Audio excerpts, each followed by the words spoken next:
नमस्कार, मैं हूं आपके साथ साक्षी। बिहार चुनाव के नतीजे जिस तरह आए हैं उसने कई राजनीतिक दलों को हैरान किया है, लेकिन सबसे ज्यादा ध्यान खींचा है बीएसपी नेता सतीश कुमार यादव के उस बयान ने जो उन्होंने अपनी जीत के बाद दिया।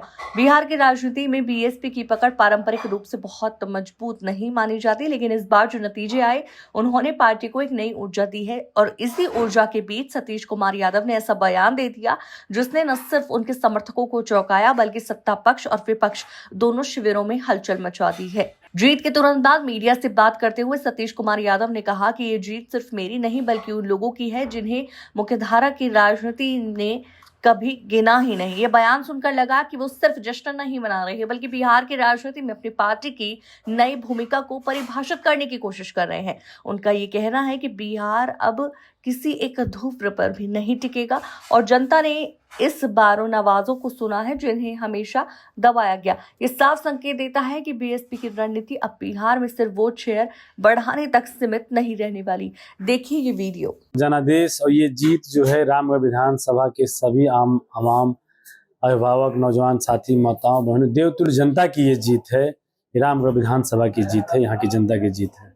क्यों देरी क्यों हुआ इतना सर्टिफिकेट मिलने में? अब देखिए जो भी है, अब तो उसके बारे में क्या कहा जाए, सब कुछ आपको दिख ही रहा है कि जहां हर विधानसभाओं में 4 बजे तक जो है अनाउंस हो गया और प्रमाण पत्र दे दिए गए, लेकिन हम क्लोज फाइटिंग थी और कम मार्जिन से हम लोग चुनाव जीते, लेकिन फिर भी जानबूझ के डिले किया गया। पोस्टल बैलेट को दोबारा से गिना गया, फिर वीवीपैट की पर्चियां तो मान लीजिए एक मिलान होती है 5, तो डिले किया जा रहा था। जो भी प्रेशर हो जैसा भी हो, लेकिन मैं धन्यवाद देता हूं इस रामगढ़ विधानसभा एवं पूरे जिले के आम आवाम नौजवान साथी अभिभावकों को।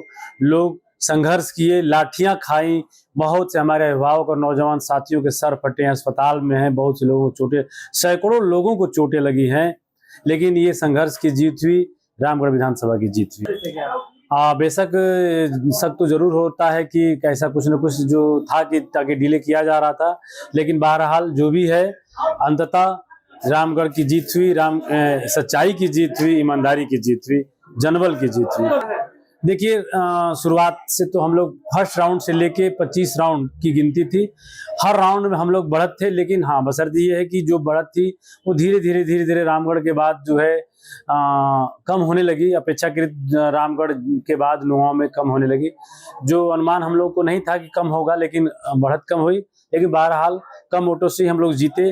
लेकिन ये चुनाव कोई आम चुनाव नहीं था, यह चुनाव सरकार के खिलाफ चुनाव था और पूरे जनबल के साथ धनबल उधर था, इधर जनबल था, तो ताकत उधर थी, सब पैसा उधर था, सरकार उधर थी, मंत्री मुख्यमंत्री उधर थे और इधर जनता थी। देखिए कल की घटना और जो भी हुआ वो नहीं होना चाहिए था, लेकिन कहीं ना कहीं इसकी जिम्मेवार प्रशासन भी है। अगर समय से 25 राउंड की गिनती और पोस्टल बैलेट की गिनती के बाद 30 वोटों से मैं चुनाव जब जीत गया, तो ये मान के चलिए कि उस समय लगभग 4:30 या 5 बज रहा होगा, 5 बजे, तो अगर उसी समय जो है घोषणा कर दी गई होती और प्रमाण पत्र दे दिया गया होता तो शायद जनता उग्र न होती। लेकिन 2020 में जो हुआ था उसकी आशंका को देखते हुए लोग सड़कों पर उतरे, और सड़कों पर ही नहीं उतरे, पुलिस की लाठियां भी खाई, सैकड़ों लोगों को चोटें लगी, सर फटे, लेकिन लोग डटे रहे क्योंकि जीत सच्चाई की होनी थी और सच्चाई की अंतर जीत हुई। तो जनादेश, जनता का जो जनादेश मिला है वो जनादेश सर आंखों पे है, और ये सिर्फ किसी जाति पार्टी धर्म की जीत नहीं, ये पूरे रामगढ़ विधानसभा के सौर समाज की जीत है और सबने प्यार दुलार और आशीर्वाद सहयोग दिया है। तो जो हमने कहा था कि रामगढ़ विधानसभा की शिक्षा की बेहतरी के लिए काम किया जाएगा, कॉलेज खुलवाए जाएंगे, स्वास्थ्य के क्षेत्र में काम किया जाएगा, हेल्थ सेंटर के साथ साथ ट्रामा सेंटर का निर्माण होगा, नहरों को सुदृढ़ किया जाएगा।